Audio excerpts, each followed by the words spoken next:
اعوذ باللہ من الشیطان الرجیم، بسم اللہ الرحمن الرحیم۔ حضرت امیر معاویہ رضی اللہ تعالی عنہ کے زمانہ میں جب میدان احد میں زیر زمین نہر کھودی گئی تو حضرت عبداللہ بن عمر اور عمر و جموع کی نعش بالکل سلامت اسی طرح نکلی کہ زخم پر ہاتھ رکھا ہوا تھا۔ جب ہاتھ ہٹایا گیا تو خون بہہ نکلا اور تھوڑی دیر بعد ہاتھ وہیں جا کر چپک گیا۔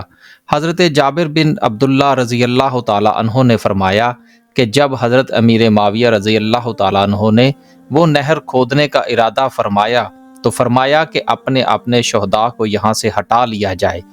جن لوگوں نے اپنے رشتہ داروں کی قبروں کو کھود کر وہاں سے نکالا وہ سارے کے سارے ایسے تھے جیسا کہ ابھی ابھی غسل دیا گیا ہو۔ ان کے بدنوں سے پانی نچڑ رہا تھا۔ ایک شہید کے پاؤں پر غلطی سے کدال لگ گئی تو اس سے تازہ خون بہہ نکلا۔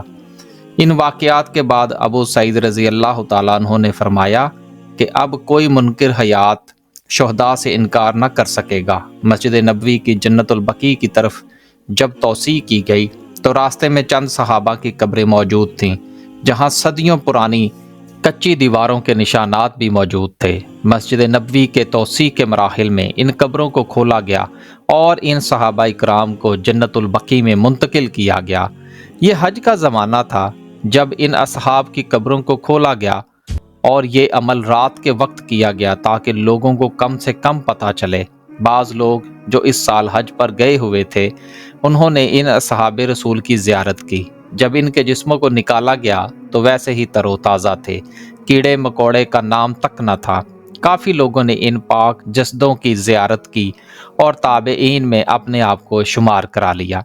حضرت سیدنا عباس بن عبد المطلب رضی اللہ تعالی عنہ فرماتے ہیں حضرت سیدنا عمر بن خطاب رضی اللہ تعالی عنہ میرے پڑوسی تھے۔ میں نے لوگوں میں ان سے زیادہ افضل کسی کو نہیں پایا۔ ان کی راتیں عبادت میں گزرتیں، دن کو روزہ رکھتے اور سارا دن لوگوں کی حاجات پورا کرنے میں گزر جاتا۔